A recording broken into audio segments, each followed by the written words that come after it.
You might see it coming through the gate, and you might have seen it in an action-packed movie that you watched last weekend with your friends. Either way, today we're going to talk about the common weapons used by military personnel, because everybody's always interested in what we have on our side and on our shoulder. Today we're going to take a look at the M4 carbine, the M9 pistol, and the standard rules of engagement for using both of them. First, let's take a look at the M4 carbine. The M4 carbine is a lightweight, gas-operated, air-cooled, magazine-fed, shoulder-fired weapon. It was originated from the civilian equivalent AR-15, created by Eugene Stoner. Originally, the first model was the M16, which was larger and bulky and very heavy. The M4 was created for military personnel because it was better for close quarter combat. If you take a look at the picture that I provided here, you'll see with the collapsible buttstock here, the rifle is a lot shorter than this M16, which is one standard weapon.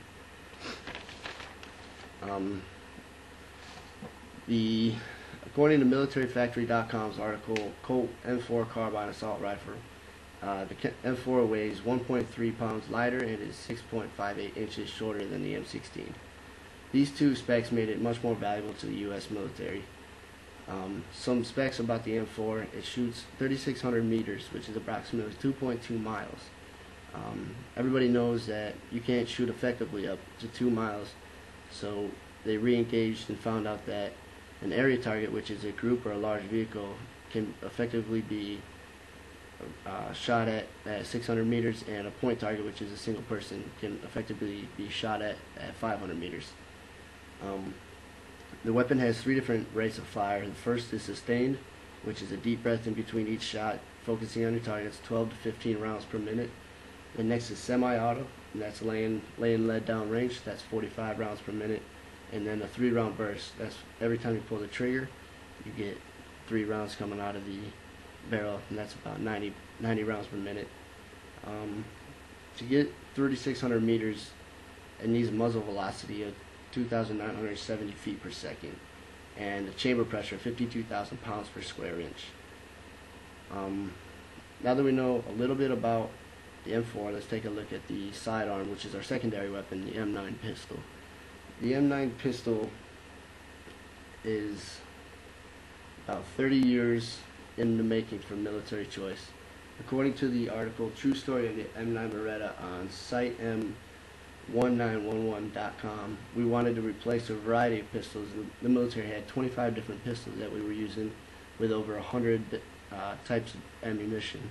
So we wanted to standardize it, and about 30 years ago we chose the M9 Berretta pistol as our standard across the board pistol for all military personnel.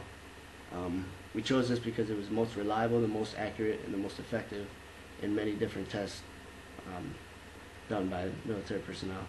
If you take a look at the picture here, right here is the safety. That's one safety feature, and it's very small. It weighs 40.89 ounces and loaded with a 15-round clip. It can be effectively shot at 1,800 meters, and of course, again, it can't be effectively shot at 1,800 meters, so we further broke it down to where you can effectively engage a point target at 50 meters away. Another 9 for the M9 Berretta is the M9mm, and that gets its name for the type of ammunition that we fire out of it. It's used by security forces for its safety features. One safety feature is the decocking lever. That means if you want to engage the enemy and you cock your lever back, you're ready to shoot, but you decide not to, you can return the cocking lever safely back to the starting point without it firing. Another one is if it's the firing pin block. If you drop your weapon, it's guaranteed 100% not to be discharged, because you need to pull the trigger in order to effectively engage the firing pin. Now that we know a little bit about the M9 pistol, let's talk about the rules of engagement. Many people may believe that the military can do whatever they want, whenever they want, but this is very untrue. Security forces follows a certain rules of engagement when it comes to firing the weapon. Security forces will use the least lethal option when dealing with an enemy because it is a law. We follow a tier of engagement. For example, if an enemy is being compliant, we talk to them. We use verbal ways of getting to them. If they become assaultive, then we can up the scale of how we deal with them, maybe using an ASP or a taser. And if they become assaultive, grievous bodily harm, which means they want to kill us or harm us, that's when we can use the lethal force. We follow this tier, but there are 7 deadly sins that we follow. Not allowed to go over all of them due to operational security, but if an enemy commits one of these 7 acts, then we're automatically authorized to use deadly force. One example is if someone's trying to steal a nuclear weapon. Obviously, we have to do anything in our power to get that nuclear weapon back, so deadly force is authorized in this point. Now that you know a little bit about the rules of engagement, let's take a look at what we talked here today. We talked about the M4 Carbine, which is our primary weapon, the M9 pistol, which is our sidearm, and how to engage the enemy correctly. Now hopefully when you drive through the gate to work or watch the next movie, you're a little more relaxed knowing how we work, what we're working with, and the features of the weapons that we carry. Thanks for the great class, and I hope all you guys pass, and I hope I get a good grade on this last speech. Have a good one.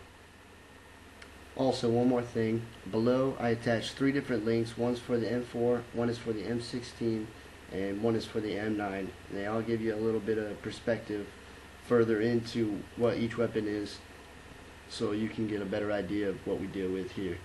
They're really fun to watch. You blow some stuff up, so check them out. Take a look at it.